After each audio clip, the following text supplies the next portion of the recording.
नमस्कार मित्रों, मैं हिंदी प्रवक्ता राजबाला आपके अपने YouTube चैनल हिंदी साहित्य समीक्षा पर स्वागत करती हूँ। आज का हमारा विषय है मैत्री पुष्पा की कहानियों का समग्र विश्लेषण। इससे पिछला जो व्याख्यान था उसमें हमने मैत्री पुष्पा के उपन्यासों के विषय में बहुत विस्तृत रूप से चर्चा की है। तो इनके उपन्यासों के विषय में जानने के लिए आप मेरे पिछले व्याख्यान देख सकते हैं, सुन सकते हैं। बहुत लाभदायक आपके लिए वो सिद्ध होंगे। तो आज के व्याख्यान में हम मैत्री पुष्पा की कहानियों का व्याख्यात्मक रूप से जिक्र करेंगे, चर्चा करेंगे। तो चलिए शुरू करते हैं। मैत्री पुष्पा ने अपने जीवन में जिस प्रकार 12 उपन्यास लिखे थे, उसी प्रकार इन्होंने अपने जीवन में जो है वो 4 कहानी संग्रह इनके प्रकाशित करवाए। मैत्री पुष्पा अभी भी जीवित हैं और लेखन कार्य में पूरी तरह से वो सक्रिय भी हैं। तो पहला जो इनका कहानी संग्रह था उसका नाम था चिन्हार, जो मैंने आपको पहले जो पहला मेरा लेक्चर था उसमें बताया था। चिन्हार इनका पहला काव्य संग्रह था जो प्रकाशित हुआ था 1991 में, और इसी में इनकी पहली कहानी जो थी आक्षेप वह भी संकलित है। दूसरा इनका कहानी संग्रह था जिसका नाम था ललमनिया, ये प्रकाशित हुआ था 1996 में। और तीसरा इनका कहानी संग्रह था जिसका नाम था गोमा हस्ती है, यह प्रकाशित हुआ था 1998 ईस्वी में। और चौथा था पियरी का सपना, और यह प्रकाशित हुआ था 2009 में। ठीक है, तो इस प्रकार इनके 4 काव्य कहानी संग्रह मिलते हैं। चलिए हर एक कहानी संग्रह की बहुत विस्तृत रूप से चर्चा करते हैं, जानते हैं कि किस कहानी संग्रह में कौन कौन सी कहानियाँ संकलित थी। तो चिन्हार कहानी संग्रह कब प्रकाशित हुआ था? 1991 ईस्वी में। और इसमें कितनी कहानियाँ संकलित है? इसमें 12 कहानियाँ संकलित है। इसमें कितनी कहानियाँ संकलित है? इसमें 12 कहानियाँ संकलित है। ठीक है, चिन्हार काव्य जो कहानी संग्रह है इसमें 12 कहानियाँ संकलित हैं। कौन कौन सी कहानियाँ हैं देख लीजिए। अपना आकाश, इसमें क्या किया गया है? इसमें एक माँ की व्यथा को व्यक्त किया गया है कि किस प्रकार बेटा जो है वो माँ की अनपढ़ता का फ़ायदा उठा करके उसके साइन करवा लेता है ज़मीन के कागज़ों पर, और फिर माँ जो है वो बेसहारा हो जाती है, उसे कोई पूछता नहीं है। तो अपना आकाश। उसके बाद है बेटी, दूसरी कहानी है बेटी। तीसरी कहानी है सहचर। चौथी कहानी है बहेलिए। 5वीं कहानी है मन नाही 10-20।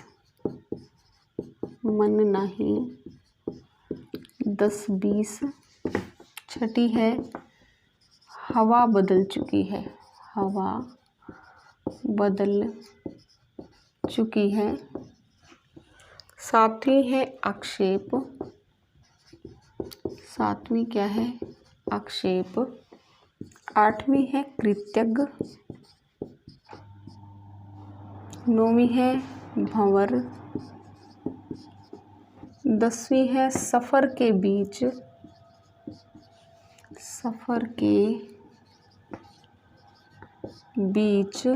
11वीं है केतकी।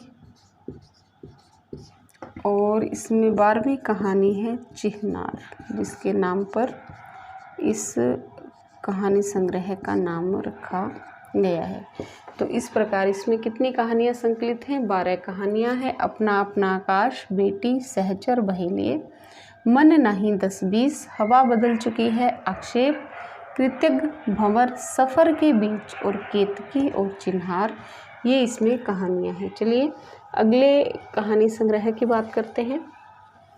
अगला कहानी संग्रह है इनका, दूसरा कहानी संग्रह है ललमनिया। ललमनिया, जिसमें कितनी कहानियाँ हैं, जो कब प्रकाशित हुआ था 1996 में। इसमें 10 कहानियाँ संकलित हैं। इसमें 10 कहानियाँ संकलित हैं। और पहली जो कहानी है इसकी फैसला है। ठीक है, ललमनिया की जो पहली कहानी है वो कौन सी है? फैसला है। जो मैंने आपको, जो मेरा पहला व्याख्यान था उसमें मैंने बताया था कि फैसला जो कहानी है वो 1993 ईस्वी में जो हंस पत्रिका में प्रकाशित हुई थी, और बाद में इसका जो प्रसारण है वो टेलीफिल्म के रूप में बसुमती की चिट्ठी नाम से हुआ था। बहुत फेमस इनकी कहानी, बहुत प्रसिद्ध कहानी रही है फैसला, जो पहली कहानी है, और ललमनिया जो काव्य कहानी संग्रह है उसमें प्रकाशित है। दूसरी जो कहानी है वो है सिस्टर। तीसरी कहानी है सेंध। और इस सेंध के विषय में ये बताती है कि सेंध कहानी को जो राजेंद्र यादव, जिनको ये अपना साहित्यिक गुरु मानती हैं, इस सेंध कहानी को इन्होंने 5 बार लौटाया था, और 6ठी बार फिर यह जो है वो हंस पत्रिका में इन्होंने छापी थी। कौन सी कहानी? सेंध कहानी।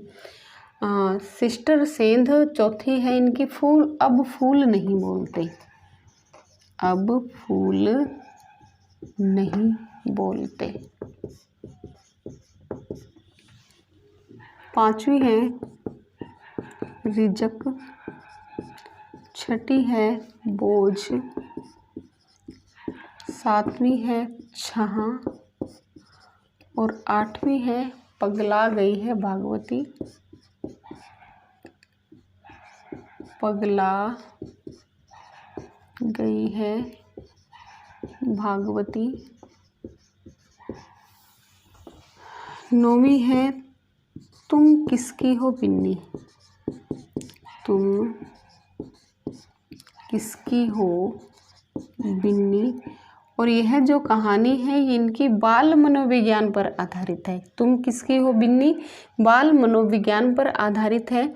और मैं आपको बताना चाहूँगी कि इनके जो बचपन के नाम थे वो बिन्नी इनका बचपन का नाम था। किसका? मैत्री पुष्पा का। अगर आपसे पूछ ले, कई बार पूछ लिया जाता है कि बचपन का नाम, तो इनके बचपन के नाम थे, एक तो लाली इनका बचपन का नाम था, दूसरा बिन्नी इनका बचपन का नाम था, और तीसरा पुष्पा। ठीक है, ये इनके बचपन के नाम थे, लाली, बिन्नी और पुष्पा। तो तुम किसकी हो बिन्नी, यह जो क्या थी, ये बाल मनोविज्ञान पर आधारित कहानी है। और 10वीं जो कहानी है उसका नाम है ललमनिया। ठीक है, तो इस प्रकार से ये इसमें 10 कहानियाँ संकलित है। इन सबको नोट कर लीजिए। बहुत गहराई से आजकल पूछा जाता है, तो इसमें भी पूछ लिया जा सकता है आपसे कि बोझ कहानी जो है वो बताइए इनके कौन से कहानी संग्रह में संकलित है। तो आपको याद होगा तो आप बता सकते हैं। ठीक है, तो अगले कहानी संग्रह की बात करेंगे जिसका नाम है गोमा हंसती है, और जो कब प्रकाशित हुआ था 1998 ईस्वी में।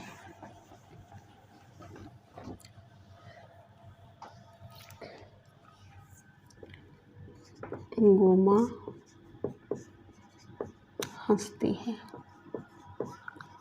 कब प्रकाशित हुआ 1998 ईस्वी में।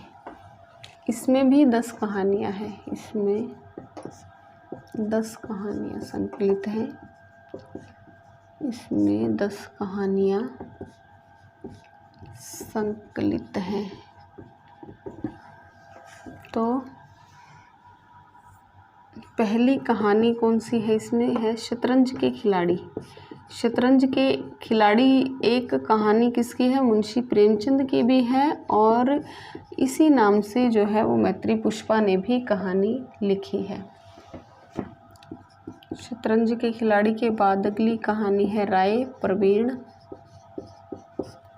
तीसरी है प्रेम भाई, नहीं, बिछुड़े हुए। बिछुड़े हुए। चौथी है प्रेम भाई एंड पार्टी। प्रेम भाई एंड पार्टी। 5वीं है ताला खुला है पापा, ताला खुला है पापा।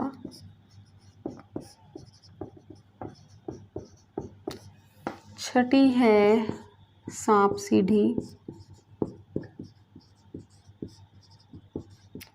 7वीं है उर्जदारी, 8वीं है रास, 9वीं है बाहरवीं रात और 10वीं है गोमा हंसती है, गोमा हंसती है। लेखन में यदि आपको लग रहा है बहुत ख़राब राइटिंग है तो बहुत थक गई हूँ तो समझ लीजिएगा। अगला जो इनका कहानी संग्रह है उसका नाम है पियरी का सपना, पियरी का सपना, जो कब प्रकाशित हुआ था 2009 में। इसकी भी कुछ कहानियाँ देख लेते हैं। मुस्कुराती औरतें,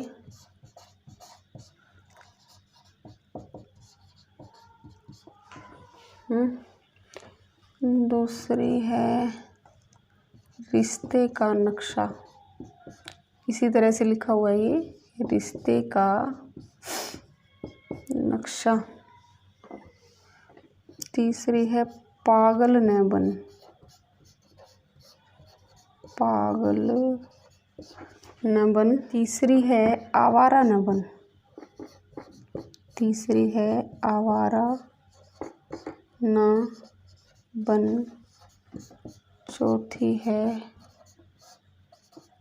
गुनहगार, 5वीं है आरक्षित, 6ठी है मैंने महाभारत देखा है, मैंने महाभारत देखा है। और फिर 7वीं यही है पियरी का सपना। ठीक है, तो इस प्रकार से ये 4 कहानी संग्रह थे। पहला था चिन्हार, दूसरा था ललमनिया, तीसरा था गोमा हंसती है और चौथा था पियरी का सपना। इन सब में कौन कौन सी कहानियाँ संकलित थी, इन सब का हमने बहुत विस्तृत रूप से विश्लेषण किया है, उनको बहुत अच्छे से पढ़ा है।